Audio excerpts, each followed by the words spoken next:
Hey guys, this is Nick. And it's Hillary. And today we're talking about Mickey's Not So Scary Halloween Party. Mickey's Not So Scary Halloween Party, wonder how many times we're actually going to say Mickey's Not So Scary Halloween Party, is a special hard ticketed event. So you do need to buy a special ticket. You can't get in with a normal day pass. The event really is not about the attractions, the rides. It's about the entertainment, meeting the characters that you don't see, the shows, the parade, the fireworks show. So it's a little different than just like a typical day at Disney. Party starts at 7 o'clock. If you do have a ticket, you can get in at 4 o'clock. If you're actually a DVC member, you can get in at 2 o'clock. So we definitely suggest you getting in as early as possible. One of the really cool things about Mickey's Not So Scary Halloween Party is anybody can dress up, not just kids. There is definitely guidelines for dressing up.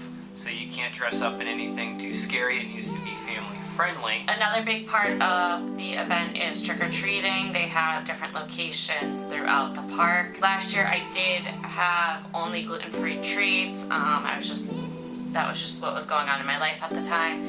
Yeah, so when I was editing this video, I realized that Hillary said purple like 20 times. It's teal. The bags are teal, and the coins they give you are teal. Okay. So you get a special purple bag if you have an allergy. Purple is kind of becoming the allergy-friendly color with different parties, things like that. Not only in Disney World, but also throughout the country. As having an allergy, I would have my purple bag and they'd give me a token, 2 tokens. It really didn't matter. We'd go through the trick-or-treating lines. I would get the tokens. Nick would get a handful of candy. It was a lot of fun. You still got to participate. You still felt a part of the party. And then you have to go to, there's different sections set up throughout the park where you can turn in your tokens and get candy. We ended up going at the very end. It was a lot of the Enjoy Life cookies, the brownies, and then a few different candies that are allergy friendly with the 7 main allergies. So that was good. It wasn't what I expected, but I still felt very part of the whole party. This year she's going to be able to enjoy all of the candy. Yep. So I'm really looking forward to that, to really be fully engaged in the candy and the food and everything else there. Mars actually sponsors the trick-or-treat stations, so all of the candy that you're going to get is like M&Ms and Snickers and things like that. It's actually really good candy. You can get a lot of candy, but I think we did it a little bit at the very beginning and then maybe towards the end, but we mainly just watched a lot of the shows and watched a lot of the entertainment. But it's definitely an added treat to be able to get some treats. Yeah. There are special meet and greets with characters that aren't typically out there. 7 Dwarfs. Jack Skellington. Yes. And Sally. And you also have Jack Sparrow. So you have 2 Jacks. And a Sally. And a Sally. And last year they did have Moana. I'm not sure if she's here this year, but last year we went. It was our first time going. And the 7 Dwarfs, Moana, and Jack and Sally were the 3 that had the biggest lines. We saw 3-hour lines for Jack and Sally, which is ridiculous.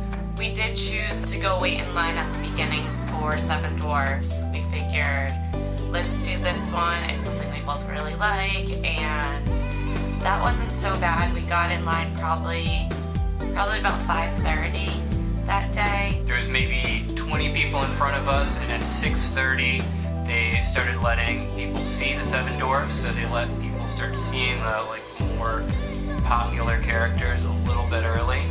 So before the party started, we actually saw the 7 Dwarfs and we were going and trying to figure out where we were going to go next. So we definitely suggest going to do that. Some of the other characters that they had were some of the princesses with their princes, like Ariel and Prince Eric. They also had some of the villains that you definitely normally wouldn't see, like Lotso from Toy Story.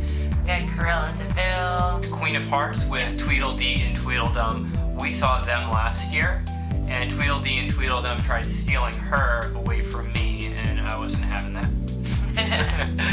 So they have a special fireworks. It's called Hallowishes. So it is a changed version of the old show Wishes that has a Halloween theme to it. one of the really cool things is it has a lot of the classic like Halloween music. You're gonna hear Grim Grinning Ghost, you're gonna hear Cruella de Vil song, you're gonna hear a lot of the classic villain songs in this, and you're gonna have the older style projections on it. The projections are definitely not anywhere near Happily Ever After, so I'm hoping they're gonna change this show next year.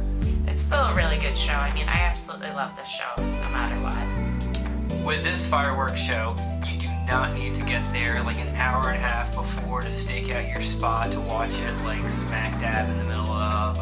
I think we got there like 15 minutes before and just kind of moseyed up and got a spot right there in the middle of the hub. So next up we have is the parade. There are 2 parade times. There's the 9:15 and the 11:15. If you're going with younger kids, the 9:15 is definitely better.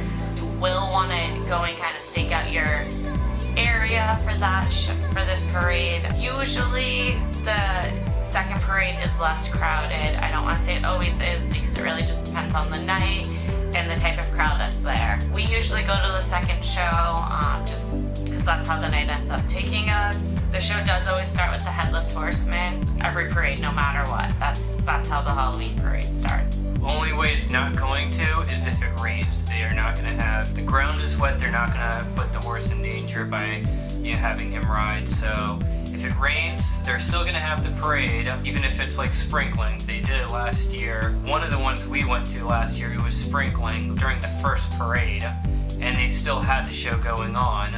They just didn't have the horsemen. The floats that you're going to see in this are really, really cool. You're going to see a lot of your classic characters, Mickey, Minnie, Goofy, all of them dressed up in special Halloween outfits. You're also going to see a lot of the villains that you normally wouldn't. Again, like Cruella.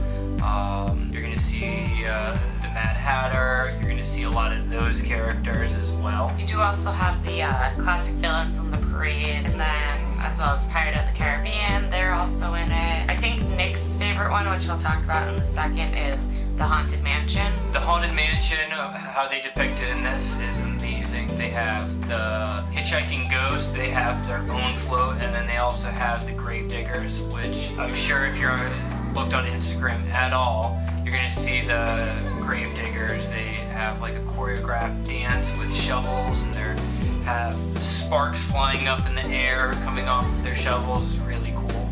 I definitely think I got a lot of really good pictures last year from it. I'll probably post some on my Instagram in the next week or so. The stage show is the Hocus Pocus Villain Spectacular. There's 3 shows, 8:30, 10:45, and 12. Last year, actually, it was raining for the very beginning of our party. This is just like with the parade. If it's raining even a little bit, they're going to do a kind of modified version of it. So I think the second show that we saw last year, they kind of just put on a little abridged version of it because they're doing a lot of dancing, they're doing a lot of like jumping around and things like that, so they don't want to put any of the, people in the show in danger. But we saw the one at 12 o'clock at midnight, and we saw the full show. So I definitely liked, as we were walking out of the park, seeing that's kind of like one last little thing to get out of your party. So in this show, the Sanderson sisters are making a special potion to take over Magic Kingdom and put a spell on everybody attending the party. And they ask a lot of the classic villains like Maleficent and Hook and Cruella de Vil to help out, and they also get some characters that you normally would never see, like Dr. Facilier and Oogie Boogie, to help with making their potion. And at the end of it, they sing their classic song, I'll Put a Spell on You. Last, there's a handful of new things that's going to happen, and this year they have special overlays to Space Mountain, to the Teacups, to Pirates of the Caribbean. We haven't experienced any of these things, so we're not really going to talk about it. When we actually experience it, we'll definitely make sure we share our opinions on that. We are definitely looking forward to seeing these overlays and kind of what what's different about them. They also have special merchandise for this year. They have special treats. So we're definitely really excited to see what those look like. There also are certain select restaurants open. I recommend if you get in at 4, play around a little bit. Or at 4 o'clock, go right to eat something. Have an early dinner. That way you can have snacks throughout the night. You can have some candy, but at least you have something that's gonna fill you up for a few hours. There are some table service restaurants like Be Our Guest that are actually accepting reservations during the Halloween parties that you can go to. I personally think it's kind of a waste to, spend, $100 and something on a ticket and then spend most of that party waiting, eating dinner. So if it's really important for you to go to Be Our Guest and you can't get a reservation, more than likely you'll be able to get a reservation here. But if you really want to enjoy the party, it's definitely going to eat up some of your party time. Our suggestions: first, get there as early as you can. If you can get in at 4, get in at 4. If you're DVC, get in at 2. Try to enjoy the most that you can out of this party.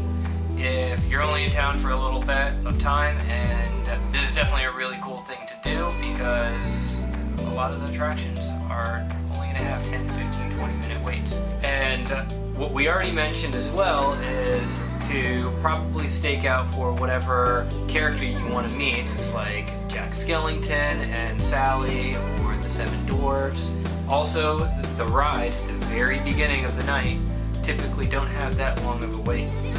After 7 o'clock, you have to be part of the event in order to get on the rides at that point. That's kind of the good time to go. And I would, if you're able to stay up for the whole length of the party, I would suggest starting to do your entertainment options after the first parade. So the fireworks show is at like 10:15. There is right after that at 10:45 one of the stage shows, and then at 11:15 is the last parade. So you can wait there in the hub area or on like Main Street area pretty much for an hour, and you can see all of the events. You don't really have to go back to Frontierland to go do some attraction and then come back and bounce in and out. That was one of the things that we realized last year, is that if we planned to see everything in order, we could kind of just wait there and just kind of relax after we ran around for the first couple hours of the party. Yeah. So those are some of the things that we really liked about Mickey's Not So Scary Halloween Party. Comment down below of things that you like about it, and we'll see you real soon.